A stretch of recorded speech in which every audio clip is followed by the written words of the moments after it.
How's it going, everybody? Welcome back to Prosers for another episode. As always, I'm Bryce. And I'm Jeremiah. Woo! He's on it today.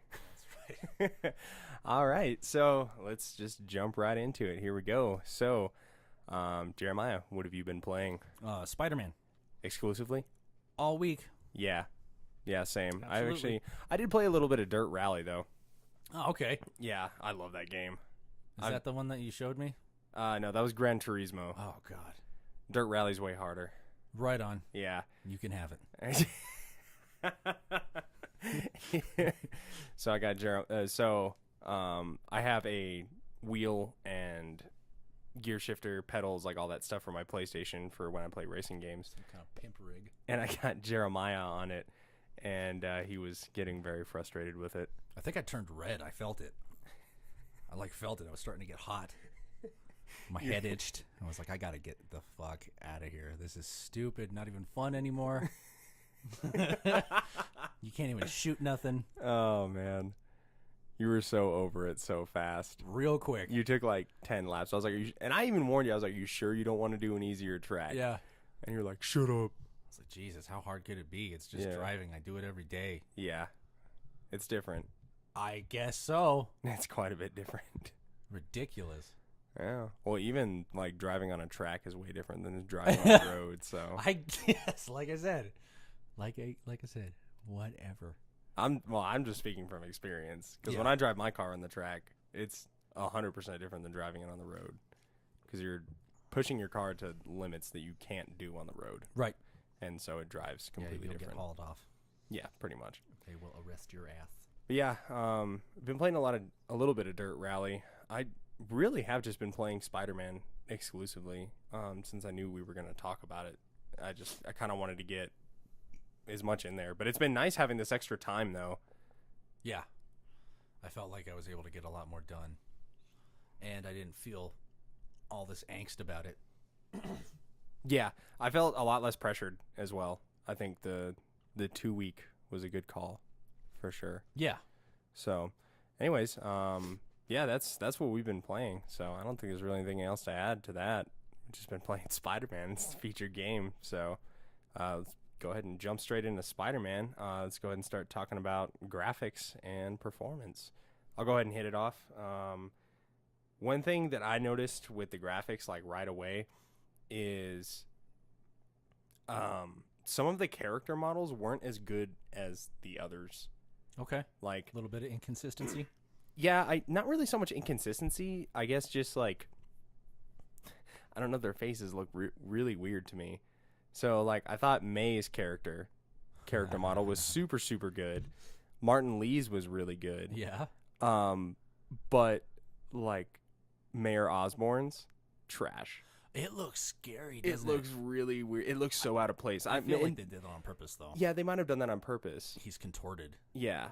He just, I don't know. He looks weird. He looks like the Joker. Yeah. Like, straight up, he looks like the Joker. He's got rocking some forehead on that dude. I was like, there's no way anybody could have that much forehead. But he does. He's got a 6 head. He's, like a 6 or 7 head. And it's a lot of forehead on that dude.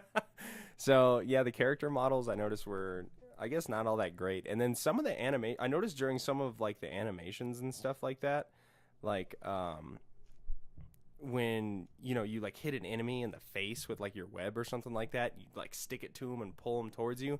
Like the web isn't actually on their face. It's like you could see that. Yeah, and I don't know if and again, I don't know how hard it is to engineer something like that. I would imagine it's fairly difficult. And I only saw it a couple of times. And then I did have some issues with objects like phasing through like enemies or like Spider-Man during combat. So like you'd be fighting with them and then like, you'd bump into like a box or something like that. Then the box would just like go like straight through you. Like there was no physics to it at all. And I was like, "Ooh, it's Ghost Spider." I didn't have any hiccups quite like that. But what I did run into was during the cinematics that there was a few times where the dude I'm talking to is talking, but his face isn't moving, and it was really spooky. And then all of a sudden, halfway through it, he would start talking, but he was like looking at me, and his like face was all blank, like he was possessed by the devil. And I was like, oh, this is not cool. And then he would finally start talking, and I'd feel more comfortable again. But that kind of stuff happened a couple times. Yeah. Other than that, fortunately, I didn't run into too much like lag or anything like that. Yeah, I didn't experience any kind of like frame rate drop, and I also didn't. There's usually like a lot going on screen, but there's not like a lot that's gonna slow down the game. Like there's a decent amount of enemies on screen at any given time, but there's not like an insane amount of particle effects or like anything like that. Overall, it's a very high caliber game though. I would say like they did a good job making sure this thing ran properly. It's messed up because whenever I play a game like this, it makes it so that a lot of games that I play after this, I'm not going to like just on the fact that they look like garbage compared to that. Yeah. Or they play like garbage compared to that. You can tell there was a lot of time and effort put into that game. Yeah. Like, people are very passionate about it. I mean, even just on the visuals alone, you can see that. And it performs really, really well. Like, I think, honestly, my favorite part about the game is just the way the city looks.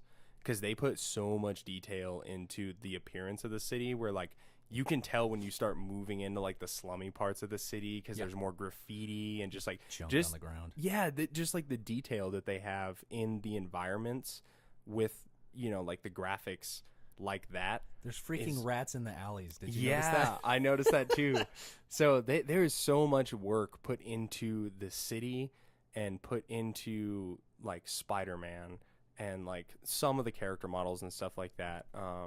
But overall, the game performs amazing.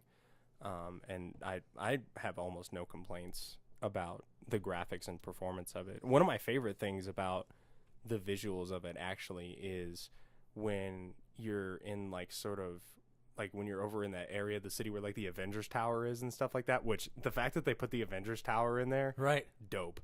So when you're in the area of the city where like all the nice buildings are and stuff like that, you can actually see the reflections of the building next to you and like the whole city as you swing around. Yeah, you see Spider-Man's reflection as you like swing by. Just small stuff like that really takes games to the next level when it comes to like graphics, because they didn't have to do that. I can appreciate how when you're climbing on a building, if you're looking in the windows, there's actually rooms inside beyond that window. Yeah. That's cool. Yeah. And the city really does feel alive. Yeah. Yeah. There's actually people walking around doing their stuff. There's cars driving down the road. It's awesome. Yeah, they did an excellent job with that. So, yeah, graphics in the game, amazing. Moving on, let's talk about audio. The music in the game is sick. Well, yeah, but I love film score. Yeah, it's kind of interesting because I'm always like really leery about like superhero games, like brand superhero games. Like obviously, like the Infamous games are awesome. Those are like one of my favorite games. Yeah. So was what was the name of that one game where you played as that guy who got like infected by that virus or whatever? Oh, I don't remember. That's a lot of games, Bryce. I know. But anyways, it's another like superhero anti-hero type game. I can't remember the name of it anymore. But Prototype? Prototype, yes. It is Prototype. So those games are pretty cool because they exist in their own universe. Right. I've heard the Batman games are good. I've never played them. But absolutely. But you're talking to the wrong guy. I'm biased as hell. Yeah, I was gonna say you would love the Batman games if they sucked. I might like a Batman game. Anybody who knows me. The guy wearing a Batman shirt right now as we're doing this podcast, he's wearing a Batman shirt, drinking coffee out of a Batman mug. You got Batman underwear on too? Oh no, I that was yesterday. That was yesterday. Yeah. That was yesterday. So, I always get really nervous with games like this because I want them to kind of capture that cinematic feel that the movies have in the game, and that's very difficult to do. It's easy to do in cutscenes, but it's difficult to do in regular gameplay. And this thing has mastered it, and I think the music has a huge part in that. Absolutely. Music, when it's used properly, is an amplifier of emotion. So Yeah. the cool thing that I like too is that I don't know if they did this on purpose or not, but the music actually feels a lot like the old Spider-Man movies from when I was in high school. Yeah, And like the the ones with that Hans Zimmer wrote.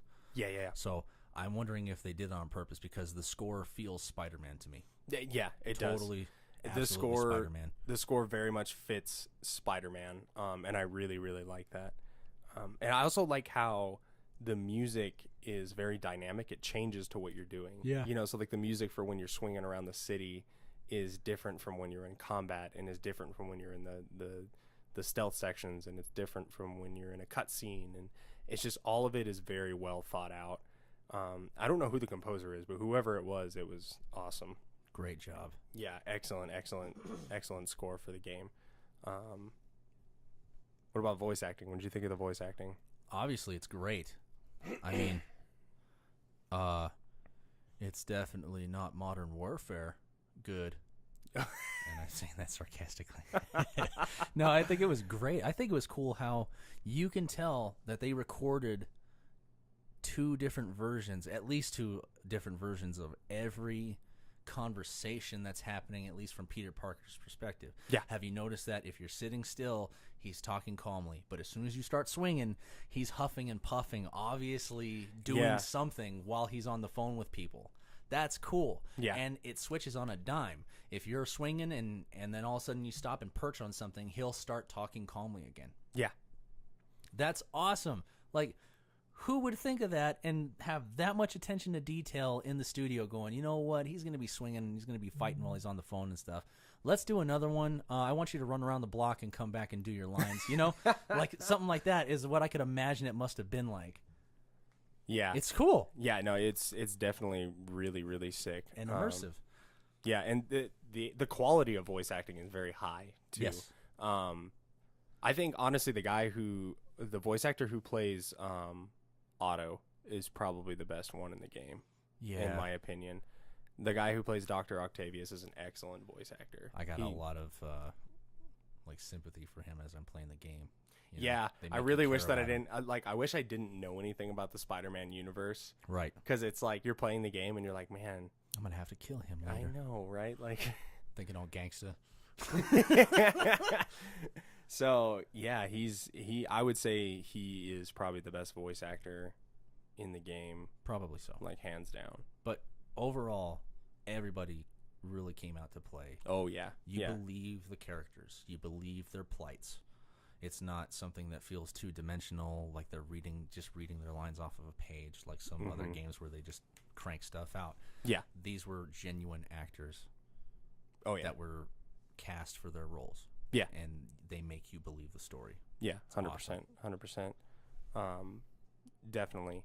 And I think that when it comes to like voice acting and stuff like that, and especially in a game like this where the action is so high and it takes up so much of the game, a lot of times the voice acting and all that other stuff like kind of falls to the wayside because they put so much work into the action. Like and, I just said. yeah, so the fact that they have such high quality of action in the game, and they have moved on past that action and backed it up with, you know, good narrative and good voice acting, good graphics, good audio, basically good everything, really speaks to Insomniac. But I mean, it's Insomniac. Insomniac is like an OG developer. I always love the Ratchet and Clank games. There's even to this day, I'll plug in that PlayStation 2 and start replaying those games. I love them. Mm-hmm. Yeah, those guys are always putting out really cool stuff. Yeah, I'm really, really looking forward to it. I'm looking forward just to playing it more. Yeah, like even just talking about it makes me want to play it. yeah, I know. You know, so I would be, but I get in trouble when I do that. yeah. Well, They're like, "Hey, either the gameplay your suffers, audio sucks when you play games during the podcast." either the gameplay suffers or the podcast suffers. I know. So So pick. yeah, you're banned from playing games during the podcast I know. anymore. I'm being good about it. It's like an itch. I know. So, all right. So moving on from audio, let's talk about gameplay. Um, First thing I want to talk about is I was really nervous about this game when I first started it because they used the stupid Ubisoft Tower format for Okay. the map. Oh, okay. I generally do not like that. So it was cool in the very beginning of Assassin's Creed, Okay. but I do not like the idea of having to go to a certain spot, climb to the top of a tower, and do some kind of like action to discover more of the map. I'm much okay. more I much more prefer a much more like organic map discovery type thing. Just because like I said, it's like if I want to know where something's at, I just want to go there. Okay. You know, like I don't want to have to like climb to a tower and then find it and then go there. So I was really nervous about it, but the way that they did these, it's almost, I don't know what it is about it, but it's very addicting. Yeah. Because like I'll be swinging around and I'll see one of those little tower icons on the map, and I'm like, I gotta go get the tower. Right. Yeah. So I was focused a lot really on that, nervous too. about it. I was like, oh man, they're using the stupid Ubisoft Tower format. Because generally, I do not like it. Now, when you say Ubisoft Tower format, talk more about that. So Ubisoft does that in almost all of their games. So every single Far Cry game is like that, other than the newest one, Far Cry 5. They actually did away with that. Okay. All the Far Cry games are like that. Almost all the early Assassin's Creed games, all the way up until Origins, were like that. They all had some sort of tower that you climbed, and it discovered more parts of the map. Aha. Okay. Yeah. See, I didn't know that. Yeah. So I'm not a big fan of the tower map exploration type thing. I mean, it's a cool concept, and I understand why they did it because they wanted to show off the map. Right. You know, like what better way to show off your map that you just created than having someone climb up to a high point and do a cool little like visual thing where it pans around the world Yeah. and then comes back to you, and then Which you I skip every time. yeah, and then you jump off the big tower. You Okay. know, like that's smart. But it gets old. Okay. You Yeah. know, because and again, I don't really know what's so different about these. I don't know if it's maybe because it helps you like find like other items or like what it is. Is it because this game just rocks? I think it could be So that the whole too. experience is good. Yeah, and you know that could be it. And I also think too it helps that there's like a dynamic to activating the tower where you have to like match up the frequency. It's not just climb to the top of the tower, watch this stupid cinematic, jump off. Okay. Like, and I think it's because they actually gave it a purpose. They're like, hey, these cell towers collect crime data. We need you to reactivate these cell towers whenever you see them. Yeah, and you got to go dial in the frequency. Yeah, and it's not just like, oh, look, climb to the top of that tower so you can explore the area.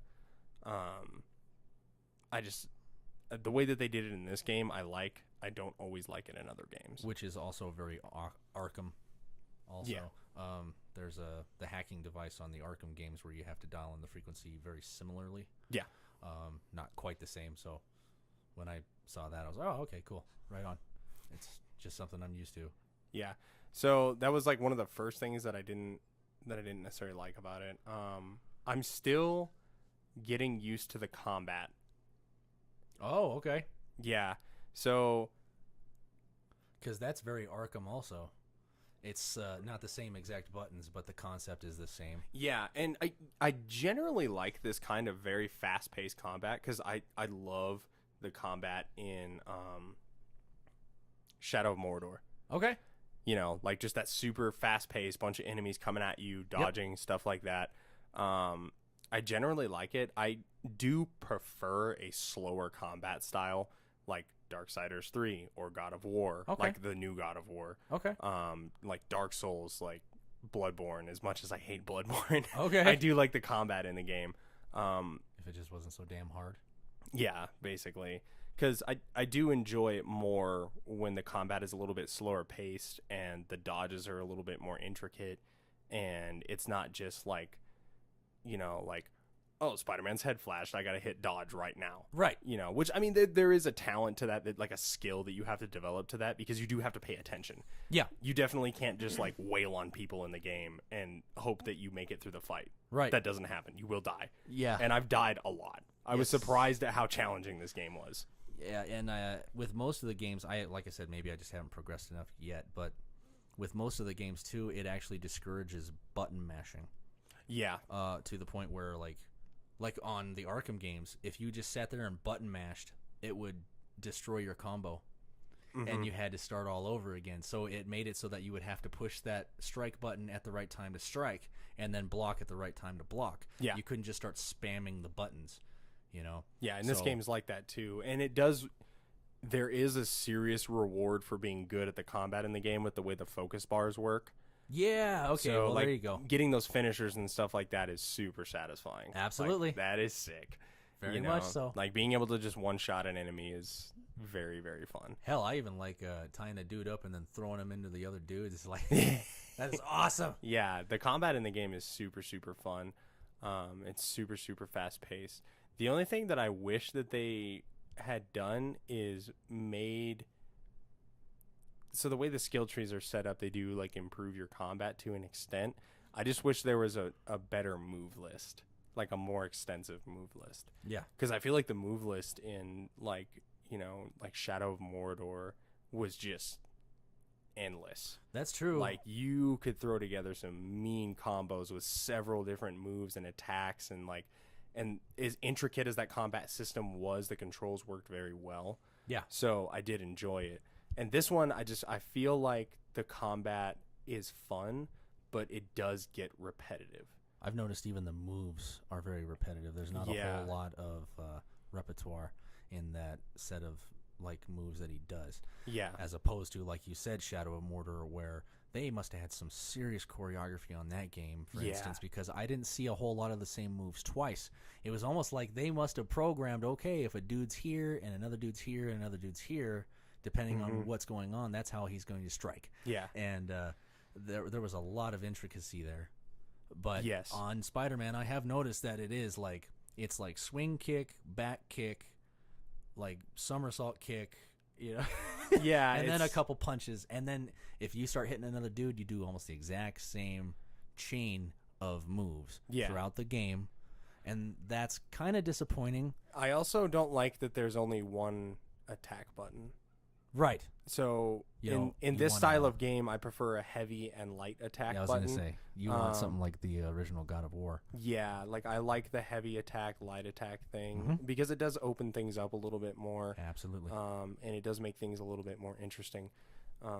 Because not to continually bring it up, as Shadow of Mordor is like that. Because in my opinion, Shadow of Mordor is kind of the pinnacle of this kind of game. Okay. When it comes to combat. Okay. And that could be because I'm a huge Lord of the Rings nerd, and I'm gonna like it anyways. Well, it is a great game, by the way. To me, when it comes to that high-paced action combat game, and again, it could be because I haven't played the Arkham games yet. I've heard Shadow of Mordor is very similar to the Arkham games when it comes to combat. But in the world of this fast-paced, like reaction time related combat, it is 100% the pinnacle to me.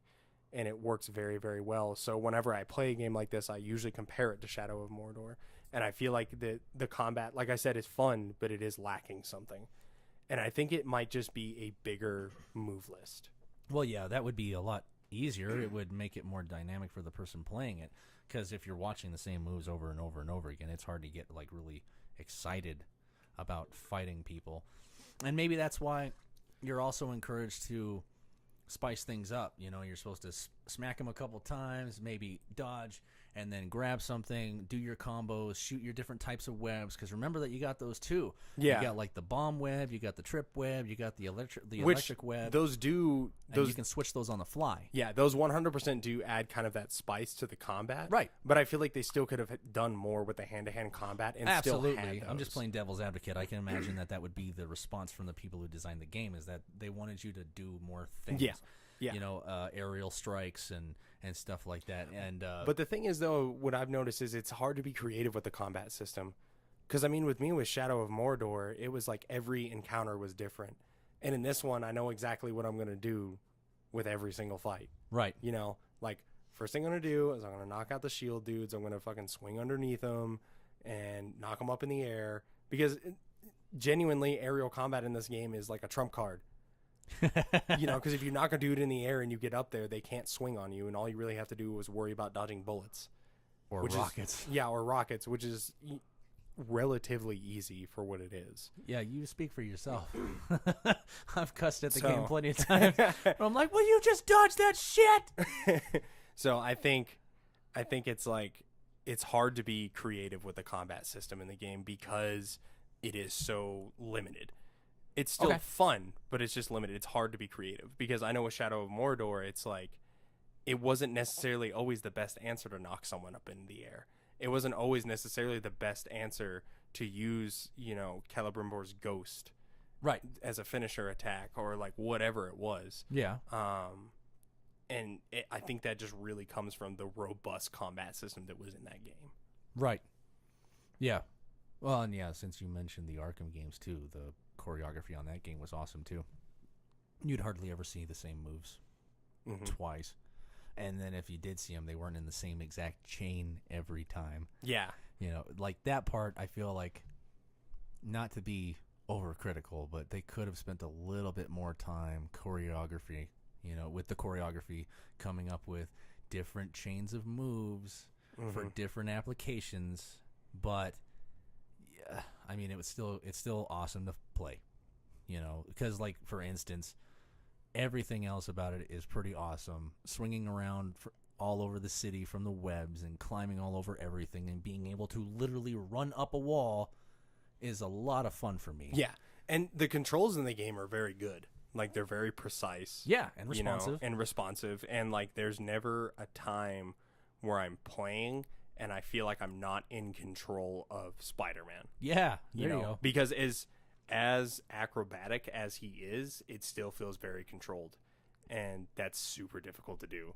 You know, because it's cool to have a character that's light on their feet, but it's difficult to make you feel in control all the time.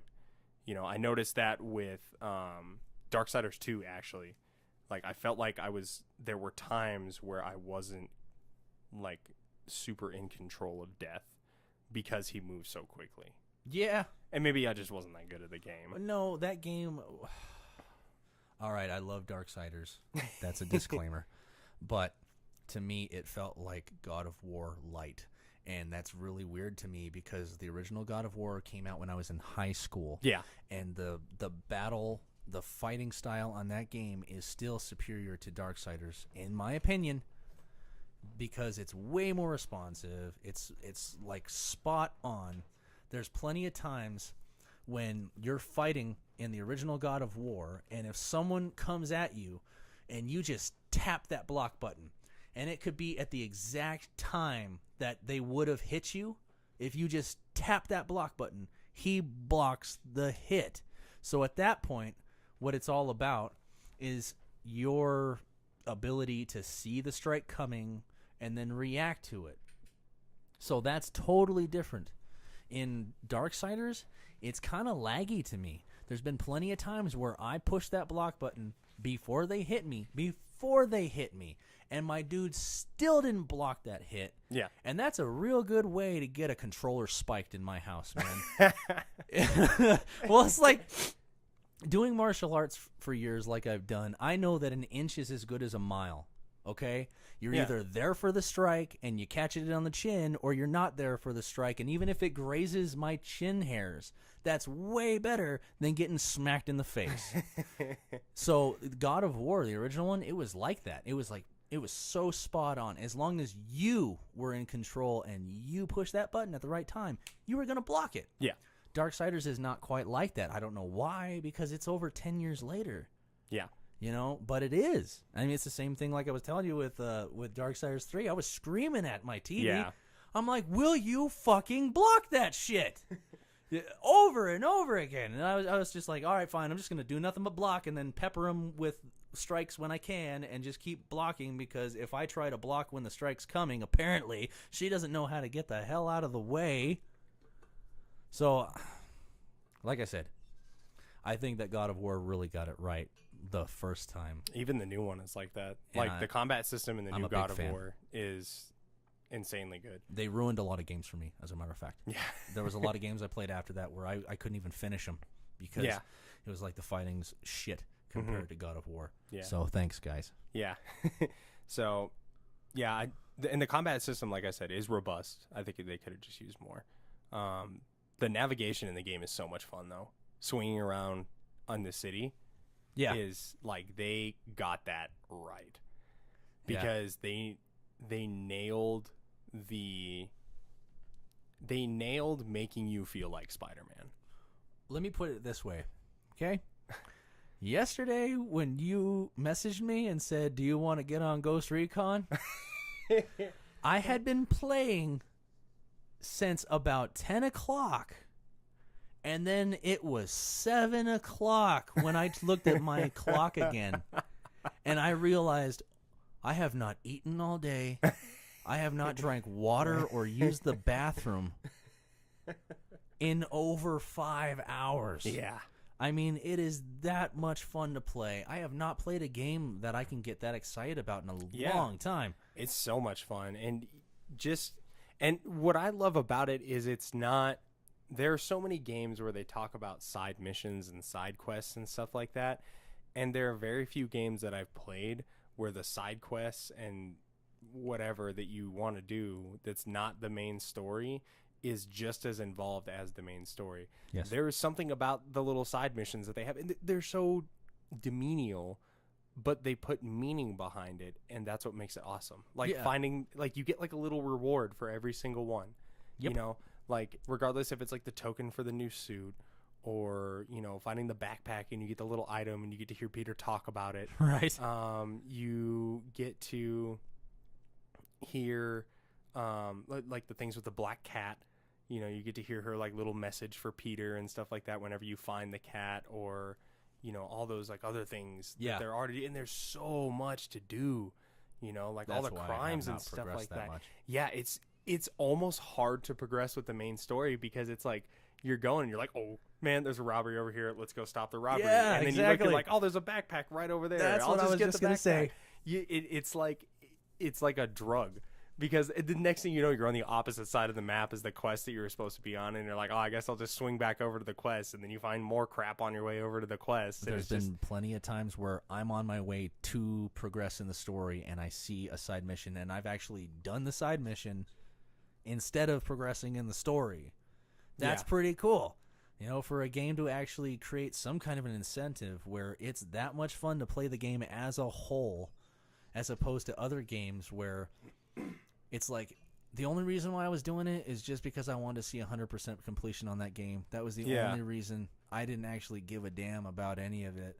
Or it was because this is the game I spent $60 on this last month, and I'm not going to have any more money like that for a couple months in my case. So I'm just going to grind this game into the ground until I can afford another game. And that's what I always thought that's what that stuff was for. Yeah. But in this game, it's awesome. Like, I actually want to do the side quests. I want to see what's going on with Tombstone. You know? Yeah. I actually enjoy finding the buildings to take their picture. I don't know why, but I'm getting into it.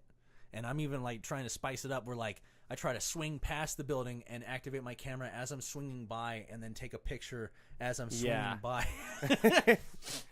You know, it's awesome to have a game that is just fun to play. In general. Yeah. Yeah. That you enjoy taking your time getting across, you know, that like fast travel isn't like your first reaction.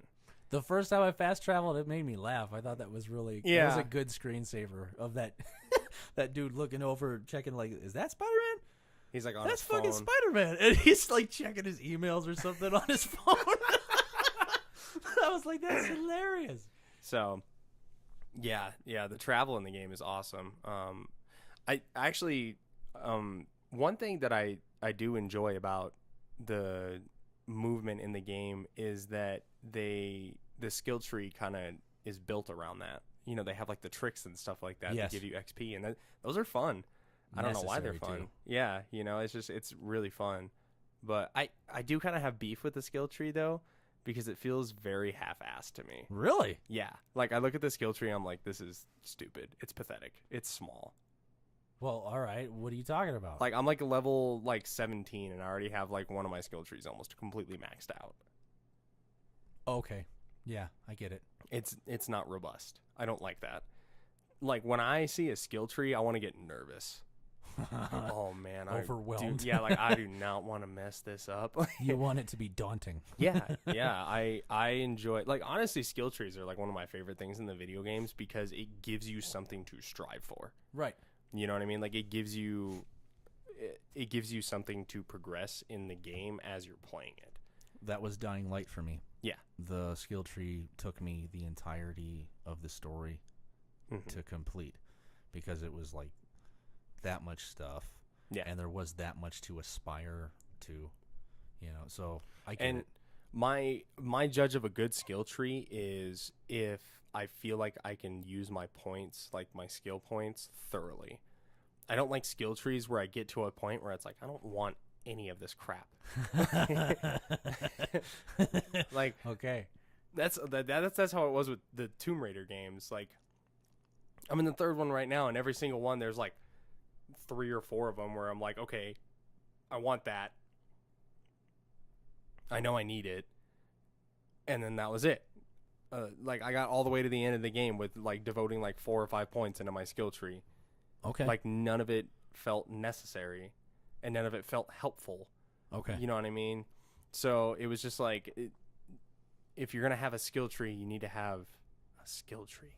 Like, I want to unlock new moves, and, you know, I want to unlock some cool, really cool stuff. Like, the Mega Jump one in the skill tree, that was, like, one of the first ones that I unlocked, because I was like, I'm going to make use of that. Right. You know, and then, like, increased, like, melee damage, like, all that kind of stuff is a given, but, like, give me a little bit more than that. Because, I mean, like, even, like, the thing where you, like, yank on the weapons to take them away from people. Yeah. I forget that I have that. I haven't all done the it. time. I have not done it. I've only done it in a cinematic where it like has the arrow that I have to bring into the circle and then press R1. That's the only time that I've done it, and I keep forgetting that I have it. Yeah. And that pisses me off. Like, I need to focus on that more. At least I'm only at like 28 or 30% on the game, so I still got time to develop that skill. But yeah, I forgot about that until you mentioned it just now. Yeah. And they show you how to do it in the beginning of the game. Hey, you just hold in the triangle button. But I feel yoink like the weapon out of their hand. Maybe it's just me, but I feel like they should remind you of that throughout the game, at least every maybe second or third battle when people have guns. But like, hey, by the way, do you remember we told you how you can push this and you can take their gun? Maybe you should fucking try that. Yeah. And then well, so my thing is too with the gun yank is it takes so much time. Like, the time it takes for Spider-Man to web up the gun and yank it out of the guy's hands is like twice as long as it should be. Okay. And it's not worth it to me. It's like, it's easier for me to just start beating the shit out of this guy and then dodge the bullets as they come. And which the is really more fun dumb too. Yeah, which, I mean, and I understand this. The other annoying part is after you pull the weapon out of their hands, they can pick it back up, which makes Right. sense. It's just in my video game mind, I'm like, no, I disarmed you. That gun is forever done. Well, yeah, I mean, in the future, they could maybe program it so that if you take the gun away from them, like, let's say they make it like a mini game, and if you do it just right, he'll throw the game up on the ceiling and web that bitch. Yeah. That would be a cool detail. Yeah. But in the meantime, yeah. The fact that he just throws it across the floor, it's like, they're still fighting, you dumbass. Yeah. They're going to go pick that shit up. Get rid of it. Like, Yeah. So I thought that was so stupid because it was like one of the first skill points that I used. I was like, oh, that would be awesome to be able to yank guns away from people because Right. it is kind of annoying to get shot when you're in the middle of combat. Yeah. But they make it so useless. I feel like it literally is more efficient to just dodge when you're about to get shot than try to take the gun away from them. Because like I said, the amount of time that like it takes to take a gun away from someone, unless you're fighting like only like one dude, it's pretty useless. Well, to go through that much trouble, like if you're saying, because like I said, I haven't done it yet. Yeah. But to go through that much trouble to take a gun away from somebody, and it doesn't even affect that enemy's health. Like, is it like you hit them in the process and it takes some of their health? No. Well, then who cares? Yeah. I'm just gonna go beat the dude until he drops. Then. Yeah. You know, like I've noticed that what's good for me is to remember to push triangle, like tap the triangle so that I can close the gap on the dude. Yeah. You know, and I have to remember to do that because it's not like Arkham. On Arkham, you could be pushing that square button, and if you smacked a dude around and you got that guy to fly away and you pushed square again, he would naturally just fly at the next target and start smacking them. Well, I feel like that's not very real. What I do appreciate about this game is that if you smack that dude and he flies away from you and you're kind of standing by yourself, you'll just start throwing hardcore moves out there until some guy either walks into your field of strike or you push that triangle button and close the gap again.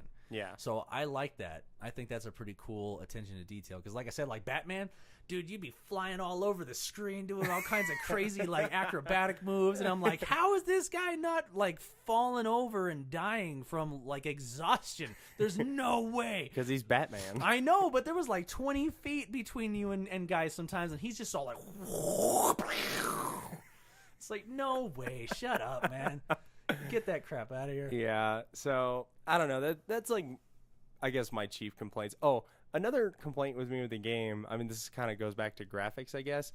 Peter Parker looks way too cool. You think he looks too cool? He looks too cool. He's not. Peter Parker's supposed to be a dork and a nerd, which he acts like a nerd and a dork. Well, he was in high school. He looks too cool. Getting the powers was a game changer for him. Yeah, I guess. I don't know. He looks too cool to me. I mean, he's always got like effed up hair. You notice that? Yeah, I guess. Like he gets that. He's intentionally got that hair look, that hairstyle that looks cool when it's fucked up. Yeah. And I think that's strategic because he's always wearing that hood all over the place, and then he's taking it off real quick. He's like, never got to brush my hair again. You know? Yeah. Like, I couldn't do that. There's no way, man. There's so many times where like I brush my hair in the morning in a certain way on purpose so that it'll curl a certain way on purpose. If I was wearing a hood like that, people would notice. It would look jacked up. Like when I first wake up in the morning, it is not pretty. It is not. There's plenty of times where I wake up to go brush my teeth in the morning, I look in the mirror and I go, whoa, what the hell happened to you? Like, oh my God. Yeah. But yeah, that's an interesting take. I didn't think of it that way. He looks too cool. He looks too cool. He doesn't look like a Peter Parker. He looks like a Harry Osborn to me. Straight up. Well, you got to remember, man, like this is later on in his life, though. It's not the Peter Parker that we're used to in all the Spider-Man movies that they keep recreating in the same fucking time frame. Like we haven't seen that already. This dude's already graduated from high school. I think he's graduated from college. Yeah, he works for Otto. This guy's well into his life at this point. He's figured out who he is. He knows what he wants to look like. He's already had a failed relationship with MJ. That's true. Like you're progressing. You're looking at a guy who he's kind of figured out who he is by now. That's true. He's well past his awkward stage. And yeah, that my wife and I actually kind of talked about that. But I still feel like he just looks too cool to be Peter Parker. I think you got spider envy. Yeah, maybe. I don't know. So, you got any more points on gameplay to add? I think the mini games are fun. Oh, that's a good thing. Okay, so that's something interesting that you bring up because I usually hate that crap. Yeah. Like, I hate it. I'm like, I don't want to play these stupid mini games to fix this stupid server or whatever it is. I just want to go back to fighting dudes. Like, they did a good job with it, you know. At first, I thought I was going to have a hell of a time because it reminded me at first glance of the BioShock mini games when you were trying to hack the kiosks. Oh, remember that? Yeah. How you had to start putting those pipes in place, and if you didn't put them fast enough, like that thing was going to start flowing, and it didn't matter. It didn't care where you were.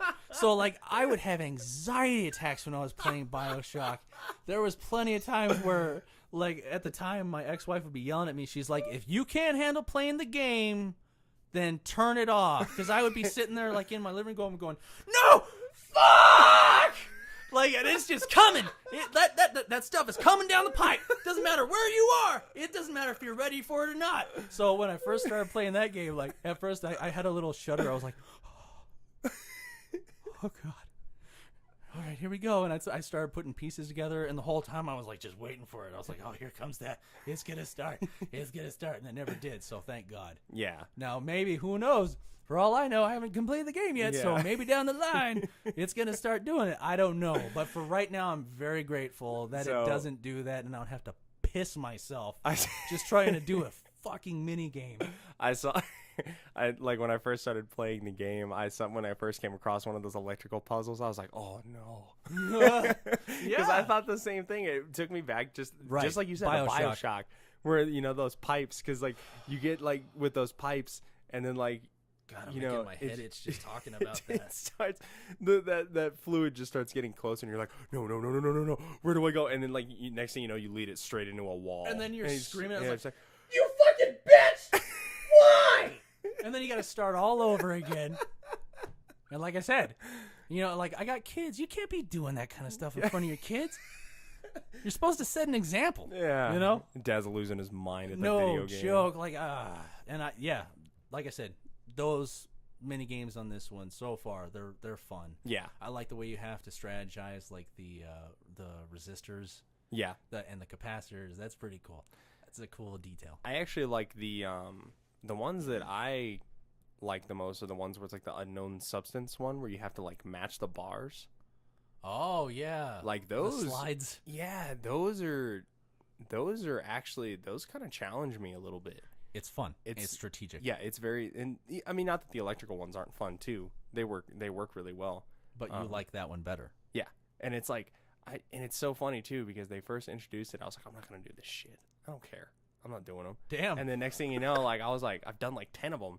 I'm like, why do I keep doing these things? Have you noticed there's a skip button on those? Hmm? There was a skip button on those. On the mini games, I saw on the bottom of the screen it says skip, Oh, well, and I was like, "That's a bitch move." you can turn that off though. Well, no, I don't push it. I just Oh. don't push it. But I was like, "Man, that's messed up, giving people an out like that." Boy, when you boot up the game, they ask you if you want that in there or not. Oh, okay. You just didn't pay attention. No, I just wanted to play. You're like, yeah, sure, whatever. Yeah, well, I don't have time, dude. That's like when I go fly fishing. Like, I don't even wear waders. I dip my balls in the water because I don't got time to be putting waders on. Like, I got stuff to do. There's things I got to do today. I'm busy. I'm actually out here technically on my work schedule most of the time. Like, I'm just going to get Yeah. out there. I'm going to fly fish. I'm going to try to catch a trout, and then I got to go back to work. That's the way it is. So when I play video games, it's much the same. Like, I'm like, just start the game. Stop asking me 20 questions, man. Play the game. He's like, I don't even know what gamma is. Yeah, I don't even care. I get all ghetto. I'm like, you know what? I'm offended you even asked me just now. I don't even know what that means. Just shut up and let me play the game. That's that's the way I am. I can relate to that in a way. Because there are some times where games, you just like, dude, just start the game already. That's why I suggested we call this podcast what we ended up calling it, is because I'm not a professional game player, but I love playing video games. Yeah. The fact is, I still have responsibilities in the life. So when I'm playing a game, it's kind of on the sneaks. Yeah. Like, I got stuff to do. Technically, I probably shouldn't even be here right now, but I'm going to do it because that's how much I love playing video Yeah. games. Yeah. So, but yeah, the mini games they're good, and I enjoy them. So that Good. was a huge rabbit trail. That was We awesome. just got off on. So I don't know, to an extent, I do kind of like when games like make you do the setup before you get into the game, because I do like my games a certain way. Like, I like my subtitles on because I'm deaf, Okay. and I've noticed that. I like my subtitles on because I'm deaf. I do like to have the brightness set right, and like adjusting like the language or whatever is like all understandable. Okay. But sometimes it does get kind of ridiculous. To me, it's just like the pre-game menu should be difficulty, language, subtitles, yes or no, And brightness. brightness. Right. Next. Just Game to make start. sure that the game looks as good as it can. Yeah. Right. That's all you need. So yeah, I understand why they do that, but and this game did it, but I remember like the whole time I was like, how many pre-game menus am I going to go through before I get into the game? Yeah. Because like it was ridiculous. That's to me. probably why I didn't know anything about what you just told me, is because I just started pushing X until it gave me the game. I was Like, like, fuck you. yeah. I don't want to be here no more. Let's go. So, all right. Well, what do you think? Good game? Oh, absolutely. Oh, 100%. Yeah. If you don't own a PlayStation, you better find one. That's the way I feel about this game. Yeah, I can relate to that for sure. Absolutely. There was actually some friends of mine. They were like, "I'm thinking about buying a PS4 just to get Spider-Man." Exactly. And it's an excellent game. I haven't had this much fun with a game in a while. Right. Yes, it's good. Like, have you felt the energy that I've been putting out there today? Yeah, That's how much this game makes me feel. yeah, And that doesn't happen very often. I am super critical about games. I Mm-hmm. usually don't like a lot of games. yeah, There's a lot of games that I bought where I couldn't even drag myself to finish them because there's something not right about it. yeah. I'm serious. I got tons of games in there that I have not finished. Don't want Yeah. to. Don't care. I think that's just part of owning a game console, though, is just the crapshoot of it. You got to wade through a lot of shit Yeah, to find the good games. Yeah. The sad thing is too is that like we're even living in an era right now where there's AAA game developers out there that it's like they're not even trying anymore. They're just pumping stuff out. Well, I'll admit some stuff has kind of grown on me. Like, I used to not be a big fan of Call of Duty, but since you and I started playing it together, it is a lot of fun. I've been enjoying Call of Duty. I think that a lot of game developers are relying on that though, because it's always more fun to play with your friends because That's you're true. talking shit. You're working together. The game obviously works better than working with computers, Yeah. and stuff like that. But they should not use that as a handicap. Yeah, It's like anybody could at least have a good time once in a while playing Fortnite with their friends. yeah, But that doesn't mean that Fortnite is a great game.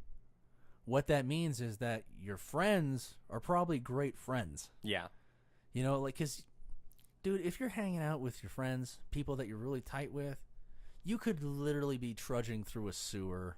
And I think you'd look back on that event at least certain times and say, you know what, that was pretty funny. That was pretty when cool. blah, Yeah, blah, blah. Yeah. So it's like that with games. But a great game should just be a great game. Yeah, and I think that really attests to. I feel like if a developer can make a good single player game where you can have a lot of fun by yourself, that really shows. Because I've never thought about that before, where like maybe just the good time you have with your friends gets projected onto the game. Exactly. That's exactly what it is. Yeah, That's why I play Fortnite, is like I told you, is that I don't actually enjoy Fortnite, but my friends are on Fortnite. My cousins are on Fortnite. And sometimes it gets to the point where it's like, all right, dude, do you want to play video games by yourself tonight, or do you want to hang out with your friends? Yeah. Because this is where they are. And it's kind of sad because it's almost like the way that some people get into drugs. Where it's like, I'm sorry, but it's kind of like, it's like, hey, everybody's smoking weed, so do you want to hang out? Or you want to be by yourself? And a lot of people are like, okay, I'll smoke weed.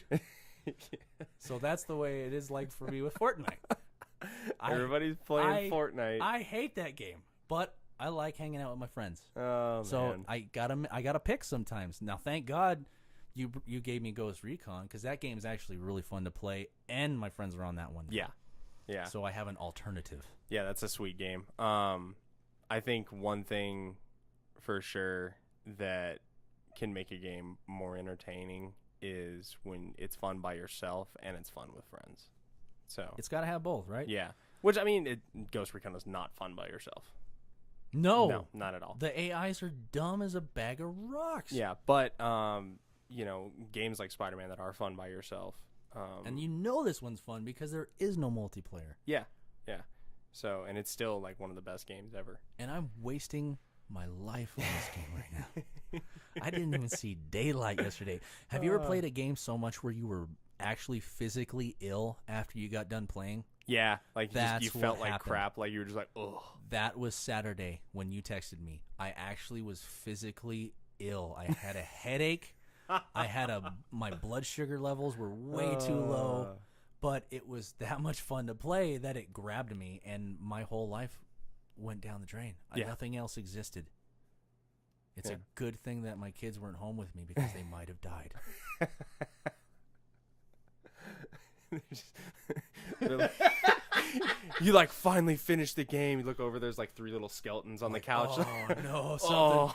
something definitely went wrong here. Oh, But I'm man. almost done. Hold Hold on. on. It's that good. Yeah, so the game is definitely good. Definitely would recommend the game. Like I said, if you don't have a PlayStation, you better find a way. Yeah. It is that recommended. It's almost like on the first Toy Story, a moving buddy. You don't have one? Get one. Yeah, PlayStation 4. You don't have one? get one. Get one. 100%. Yeah, and I think this is, oh man, this is such a crazy hard-hitting title for PlayStation 2, just because it is an exclusive. You know, Right. like Insomniac easily could have been like, we'll make more money if we put it on an Xbox, but they You went think with- so? Yeah. Are there more people on Xbox? Oh wait. Really? Well, no, I mean like as in like Xbox Oh, and if PlayStation. If have it it wasn't on an both, right. exclusive, yeah. Well, you Um, know why, though. Oh yeah. Because Xbox guys don't like those kinds of games. Well, that and Sony was the developer for the game. Yeah. So there was no way they were going to play with Microsoft. Yeah. It's always a pissing contest. And I've noticed that with the PS4, I guess like the kinds of exclusives that they release are very different from Xbox exclusives. Which there's nothing wrong with Xbox exclusives. It's just not games that I enjoy. They just suck. No, they don't suck. They're just not my kind of game. I'm just kidding. Right on. So, but yeah, 100% would recommend this game to anybody just because it is so much fun. Absolutely. I haven't had this much fun with this kind of game since Shadow of Mordor. Now, I haven't played Shadow of War yet. I've heard it's dope. It's also very fun. I probably should pick that one up pretty soon. But that's I sick. actually did enjoy Shadow of Mordor more than Shadow of War. That's what I've But heard. Shadow of War did have some details to it that Shadow of Mordor didn't quite have. So it's like Mhm. it's like anything else. Yeah. There's give Pluses and take. and minuses. Yeah. So, all right. So that's it for the featured game of the week. You got anything you're looking forward to? That one that I keep forgetting the name of, Days Gone. Days Gone. Got to do it. That's finally out. I need to pick it up, but I don't know. I'm torn. I don't know if I want to get Days Gone or if I want to get Detroit. Well, I'll tell you what. You can get Detroit, and I'll get Days Gone because I'm all in. I'm a zombie dude. I mean, I am too. 100%. I'm just, I don't know. I'm scared it's gonna suck. I'm scared it's 'Cause gonna fucking scare me. Is what I'm scared of. It's gonna. Says the guy who is too much of a pussy to download Outlast. Yeah. Well, it got to the point where it was like, what am I gonna do? I don't have time to play at that time. And even though it was relatively cheap, I felt like, dude. But if I save my money, I can get Spider-Man, and I definitely don't regret that decision. So I don't know, but Days Gone, I gotta do it. Yeah, I'm thinking I'm probably just gonna pull the trigger on it because it looks good. Yeah. But then again, No Man's Sky looked good. Oh yeah. Well, see, I didn't get suckered into that one. It looks really good, and I want to play it, and I feel like the story's gonna be sick, and it's gonna be a fun game. But I don't know, man. It's one of those things where it's like I'd rather wait and see what other people say about it first Okay. before I get into it. So I know ACG. I actually really like that guy's channel. ACG, he just put out a review for it, so I'll probably watch that review, and if he says like some good stuff about it, I'll pick it up. Well, don't even talk to me about it because I've just made my decision. You're I just gotta gonna get it. Oh yeah. yeah, I was actually trying to pre-order it, but at the time people were like, "Nah, I think we got enough. You'll be fine." I was like, "Okay, I'm gonna punch you in the face if you don't have a copy when I come back," because I'm that dedicated to this decision. I actually refuse to pre-order video games. Because I think it is the equivalent of purchasing a car without ever driving it. well, but dude, like you can't really test drive a whole lot of games. Yeah, I know, but it's like one of those things. So No Man's Sky was actually the last time I ever pre-ordered a game. That's why you have such sour grapes. Yeah, because it's like I am not going to give you my money for a product that I know zero about. Okay. Other than just a trailer, and it's different. Like people bring up all the time, look, well, movies. I'm like, well, guess what? A movie ticket is $10. Right. This is $60. That is an investment. It's an investment, and there have been a couple of times, other than No Man's Sky, where I've pre-ordered a game, and it blew. Like, it sucked. So, I'm just kind of done with it, Like, I'm done with pre-orders. I feel like pre-orders are a way that game companies take money from you without putting out a good product, personally. Because they can just put a crap ton of work into the trailer and make it look awesome, and you're like, oh, this game's going to be sick, and then you pre-order it and stick it in your PlayStation, and it sucks. There's a lot of movies out there like that where they show you all the funny parts of a comedy in the trailer, and it turns out that it actually wasn't that funny at all. Yeah. Like Holmes and Watson. Oh, you didn't like that movie? No. I thought that movie was hilarious. I thought that game was. I thought that movie was a toilet. Oh, wow. I actually was sitting in the theater the whole time going, oh my God, I can't believe I'm sitting here right now. I should be doing something productive.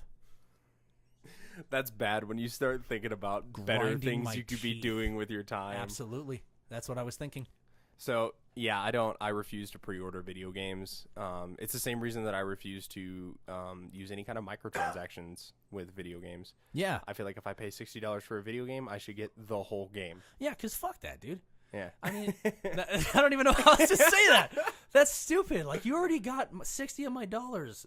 Like, I've watched some reviews where the people that were doing the review, for the sake of the review, bought all the microtransactions just so they could show you how much it costs. And it was over 4 times the game getting all these stupid microtransactions. Yeah. And then on top of that, a lot of the stuff is completely worthless. Yeah. Like, it's a different paint job for your suit. Well, see, like, that kind of stuff I kind of understand, where it's like if you have an online game and you have a lot of time invested into it, and it's like, hey, like, I kind of want to spend, like, $1 on, like, this gun camo or whatever. Like, stuff that doesn't affect the gameplay, I don't care. Like, I personally would never spend that money on that. My thing is, why not just make it so I can earn it? Yeah, that's kind of my thing is too. And real earn it though, not that kind of crap where it's like people have done the math and it's like you'd have to do 10,000 hours of this game just to earn this gun. Yeah, Battlefront is notorious for that. Nonsense. The new Battlefront games are notorious for that. There was some dude that calculated it, and he said that you'd have to like have over 1,000 hours in the game to unlock everything. I'm EA's like, out of control. I'm like, no one's gonna play this game that much. No. 1, it's not that good of a game. It's not that good. 2, no one has that kind of time. Bingo. Well, except for like kids that don't have a social life and still live with their parents and don't have to worry about paying bills, like normal functional human beings. I kind of wish I could do that. Past 18. Well, yeah, I mean, suckling from your parents' financial teat is pretty fun. I do look back on those days pretty fondly, but guess what? Eventually, spiders chase their young out of the nest. Did you know that? I think I even mentioned it last week. Like, if I could just play video games and then just do this podcast on the weekend and make enough money, just like not even to go out and do anything, just pay my bills. It would be awesome. That would be dope. It would be awesome. Yeah, really. So, yeah, like maybe I'd have time to like take my kids to the park and go do go-karting or whatever. Yeah, that'd be fun. But guess what? For now, it ain't gonna happen, Jack. So yeah, I think pre-orders are stupid. I think that I believe that game trailers are trash too. Okay. Because game trailers never show you what you really care about. You know what I mean? I think they're all misleading. They are. They're extremely misleading, and that's why I have a really tough time pre-ordering games. Fair enough. I mean, I'm not actually going to defend it because I don't pre-order games. That was the only time I've ever in my life thought about doing it. I actually usually buy pre-owned games. Mm-hmm. I go the other way. Like most of my animals are pre-owned. And most of my cars are pre-owned. Like I usually don't. I let somebody else bust it up first, and then I buy it.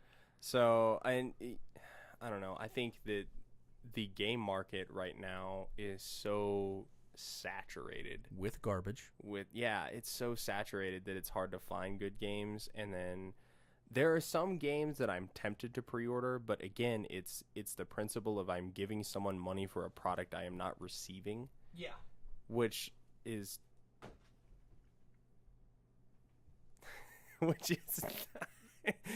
No one can see that, but Jeremiah definitely just threw a shoe at his dog. When the dogs start humping in their sleep like that, dude, you cannot let them bring that to fruition. That's all I'm gonna say about that. So I cock block every time my dog starts doing it. So, anyways, Thanks the for game putting market- that on the podcast and eternalizing Yeah. that. Could have just been a sound in the background that people could have had questions about, but I no, could- we had to paint a picture for everybody listening. I couldn't ignore it. It's because you just picked up the shoe. He was Look- trying to paint the walls. I don't want him to do that stuff. It's nasty. Oh my god. That's what. And male dogs are gross. So, anyways, I Right think on. the game market is so saturated Yes. with just games because these game developers are putting themselves on such an insane time crunch. That's true. And I actually there was this article that I was reading about game developers, and it is so like some of these game developing companies are having trouble keeping people to stay with the company. They don't even want to stay there. Yeah, I've heard of that too. Because their time crunches are so insane. People are talking about they're reporting like a lot of depression, and Yeah. anxiety in the workplace, and it's not cool. Like, and you know what though? I've noticed that as a person who's worked in construction, Yeah. is that it's usually the people in the nice suits or the nice shirts that are dictating how people do stuff to the point where it makes it uncomfortable to do your job. And I think another thing too is I have to wonder to myself, it's like, are these developers making these games and like maybe they don't know, like maybe like some of the developers don't see the big picture game, if that makes sense. Like Right. maybe the guy who's making the textures for the rocks, obviously he doesn't have anything to do with the story of the game or the writing or something like that. Right. Because I mean, like, when Anthem, like Anthem is a prime example of this, because they said this game was in production for 4 years. I thought it It was was 7. or I heard it was 7 years. 7. Well, Yeah. okay, so it was in. I've heard it was in pre-production for in production for like 4 years, 7 years. What, I don't remember the exact number. Really long. Like pre-production, whatever that is, was like 3/4 of it. Yeah. And like they only had the game in production for like 24 months. Yeah. Screaming they at went- their crews and They stuff. went from not having a game to having a game in 2 years. Yeah, And I think that's why Anthem failed. absolutely. Because in my opinion, you cannot crank out a game that fast.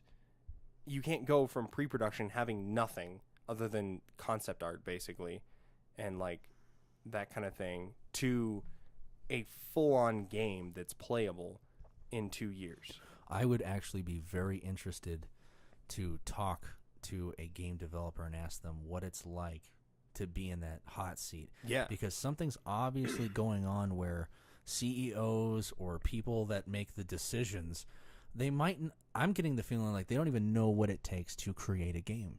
I don't know Potentially. where these Yeah. people are coming from, how these people are getting the jobs, but you would think that you would want somebody to be you'd want the guy who's in charge of making these decisions to be the guy who was like your top developer at one time and always came through for you and Yeah. knew what it took to put that blood, sweat, and tears into the game to give it the best chance that it had to kick the most ass that it could possibly kick. And you know, there are game developers where it shows that they do stuff like that.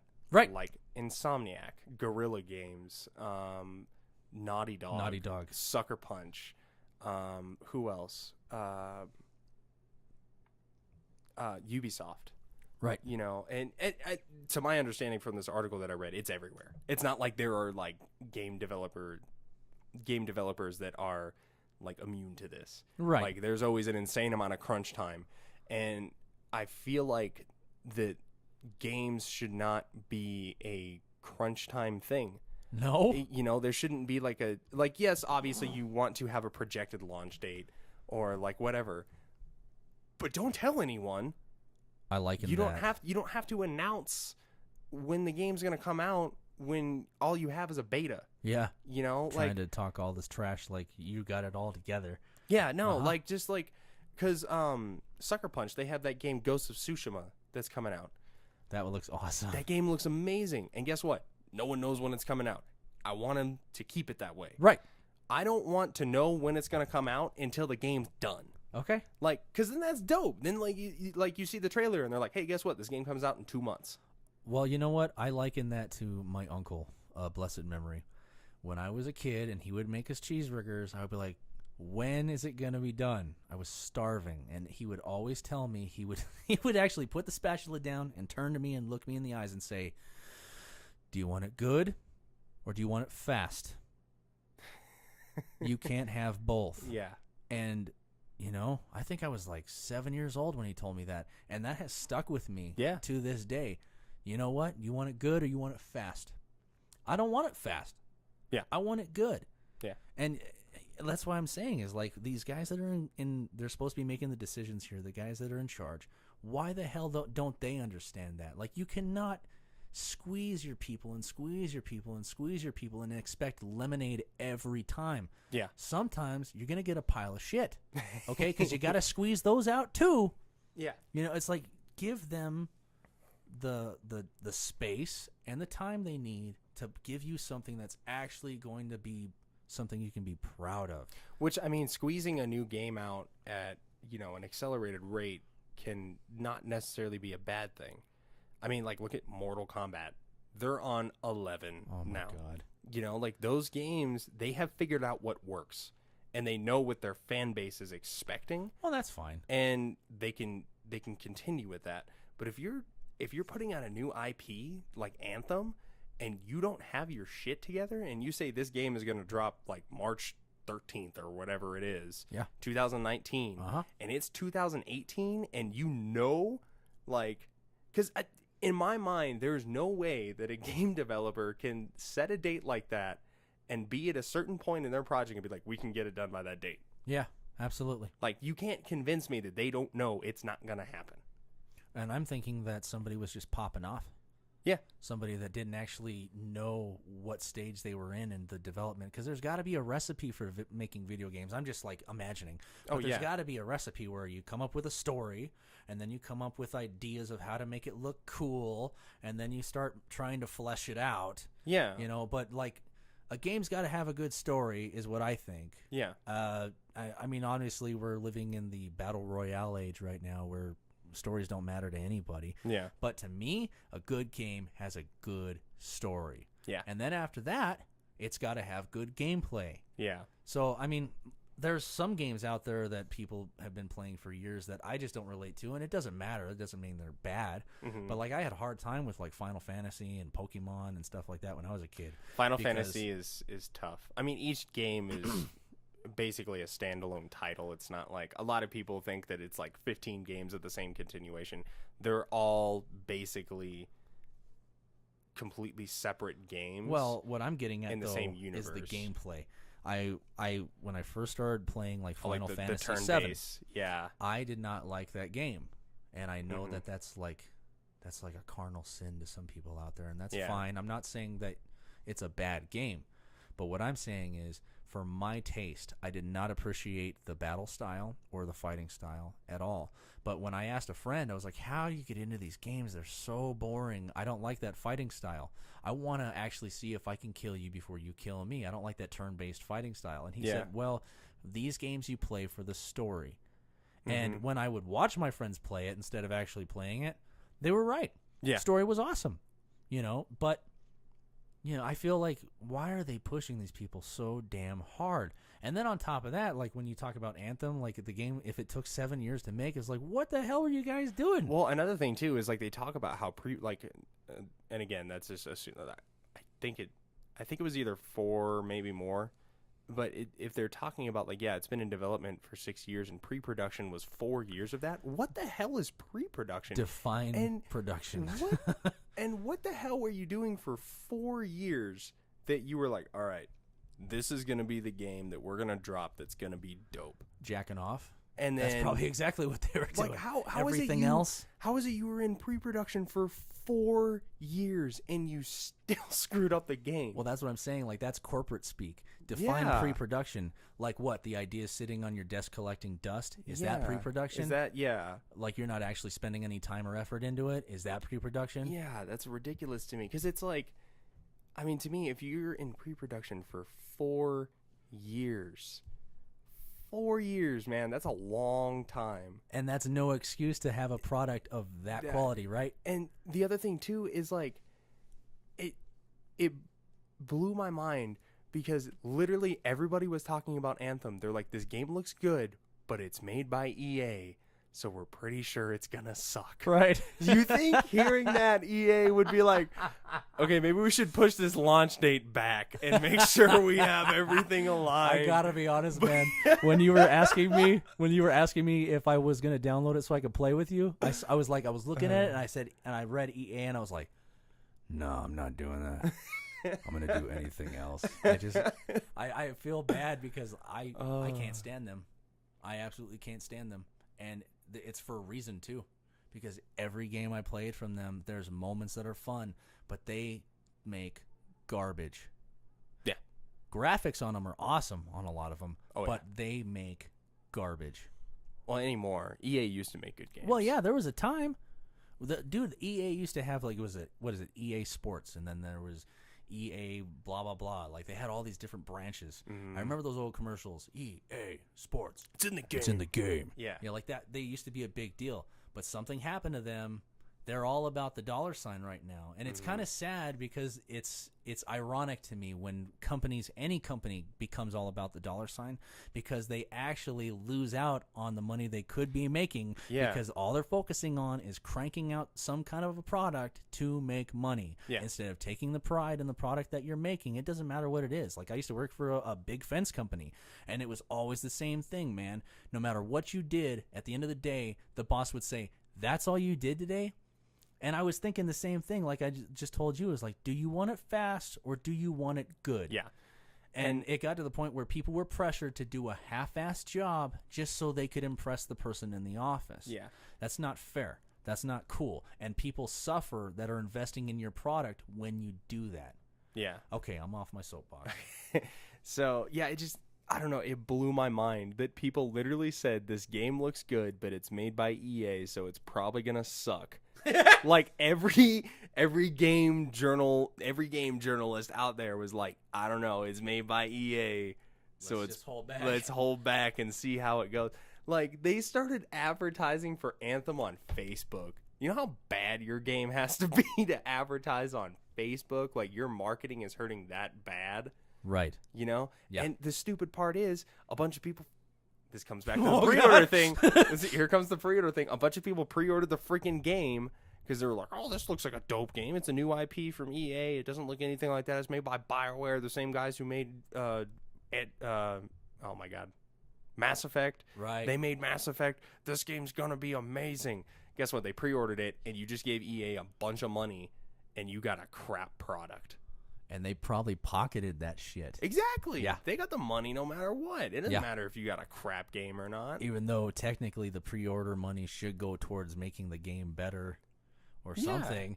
Yeah, I don't. Yeah, I get it because the Fallout 76 catastrophe, And then, that was like like, that too. Another thing, too, is it's like they had the beta, but the beta was so close to the launch date. And, like, people played this beta, and they're like, well, it's a beta, so maybe, like, the loading screens will be better, or, like, this or whatever. I'm like, there's no way that they can fix that kind of problem in a month. Because that's how long it was. Like, if you want to do a beta, put it a year out. Right. Like, have people play your game a year before it comes out. I mean, it's going to suck for the players because it's like, man, that was a dope game. I got to wait a year. But guess what? If it's worth it, good on them. But isn't that the point of the beta, so that you can give them feedback and then Yes, they can then that's in the point of turn the beta is improve so the product? Yeah, so they can test the product.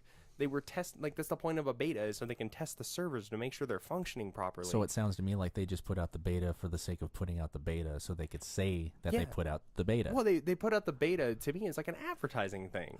It's like, here, play our game for free, so you'll buy it. Yeah. Well, guess what? It sucked, and I didn't buy it. Right. You know, so it's like it blows my mind that they do not understand that. Like, it just goes over their head. I And I'm actually like, have nightmares sometimes that the next Batman game is going to be developed by EA or something. I'm like, oh God, please don't ever let them touch it. Don't let them. oh, They're like a man. disease. Everything they touch just gets sick and withers. Because like you just said, BioWare, that's a reputable company. They have I mean, Andromeda was like, okay. all right, yeah, that all Like, right. it was I. For the most part, it's a reputable company. Oh, yeah. But what that proves to me is that it doesn't matter who's working with them. Well, the no matter thing- what, EA is going to make them take a shit. Yeah, and it's crazy to me too, though, is like, so Apex Legends is made by a smaller game company who's sponsored by EA. I forget the name of the company that makes Apex, but Okay. Apex is a lot of fun. Well, yeah, but It's a good made game, and it's just like, okay, all right, EA, if you're gonna do stuff like that, then just do it. yeah, like, but in just that case, sponsor a bunch of battle royale games. I think that's what it is, though. Then just do it. Like, don't. I think Don't that's why that one advertise. came out okay. Yeah, and like, don't advertise for games like don't try to make games like Anthem because you suck at it. But I think that's why it came out okay, though, is because Battle Royale is pretty much a system that has already been made. So all they had to do is get in line, come up with a couple of things that are interesting, because there are. I Yeah. like the way that you can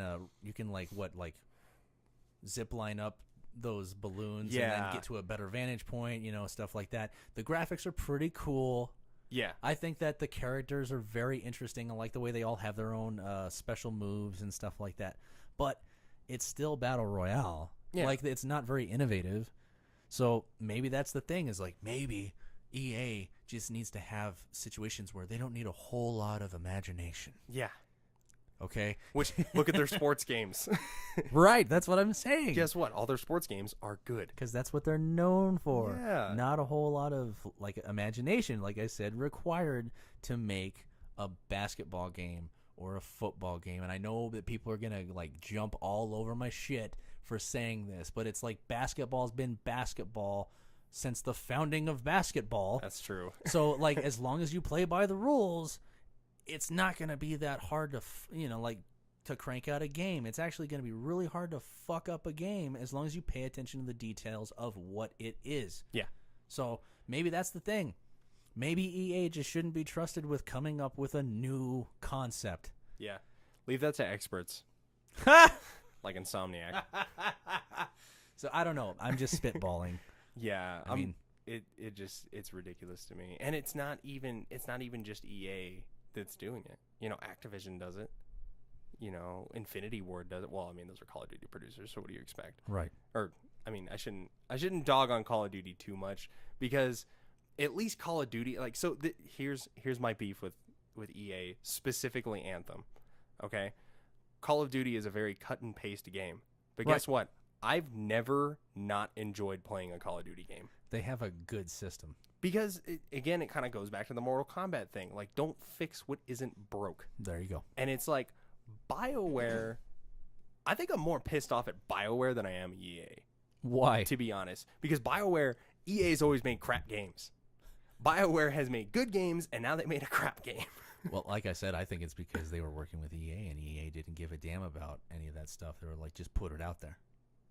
Maybe. I don't know. To me, it's just like, I'm more upset. I would have been totally okay if BioWare would have just been like, hey, EA, screw you. You're not letting us make this game the way we want to make it. We're just going to cancel the game.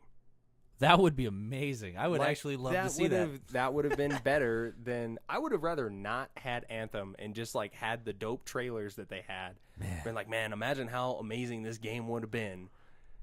Instead of just giving us this pile of crap. Could you And- imagine what the press conferences would have been like if BioWare stood up in front of the whole world and said, we were not willing to put our name on such a poor quality product as this. Yeah. And that's why we backed out. That would have Yeah. been amazing.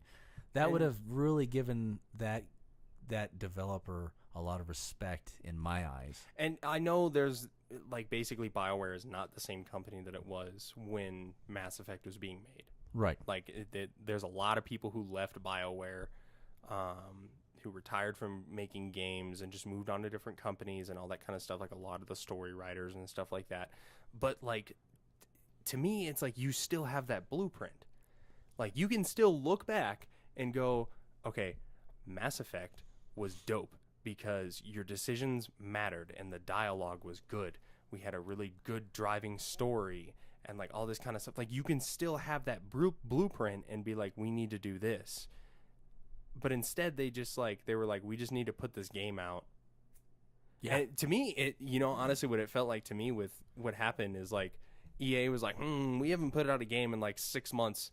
Hey, what was the name of that one project that we were thinking about doing? Anthem. Yeah. When did you guys come up with that? 2012? Okay, cool. We'll say that we've been producing it for 7 years and put it out. All right, cool. Mm-hmm. That's what it felt like. Yeah. It's like, don't patronize me. Right. So, anyways. So Spider-Man's an awesome game. Yeah. Back to what we're that. trying to say. So that was kind of a huge rabbit trail from things we're looking forward to. Because really it's just Days Gone right now. So, For me, absolutely. Yeah. I don't really have anything other than Days Gone, to be honest. Well, like I said, we could beat that dead horse because we've talked about it every podcast so far, but there's all those other games that they've said they're coming out someday. So this one's actually here. Yeah. Yeah, Death Stranding, The Last of Us 2. Well, E3's in less than a month. No, a little more than a month. Where is it? Los Angeles. Okay. So E3's in a little bit more than a month. It starts on June 11th. So I'm excited to see what comes out of that. Next year, I think we need to make it a point to actually be there. Oh, I went last year, actually. Okay. And it was dope. It's expensive, but it's worth it. Okay. The tickets are like $250 a piece, I think. But, man, it was 100% worth it. So there you go. Yeah. That's what I say. Yeah, it's awesome. So, all right, everyone. Well, thank you so much for listening. We're pretty long-winded on this one, sitting at almost an hour and 30 minutes. If you made it through, good on you. Yeah. Thank you. And we will see you guys in 2 weeks. Peace out.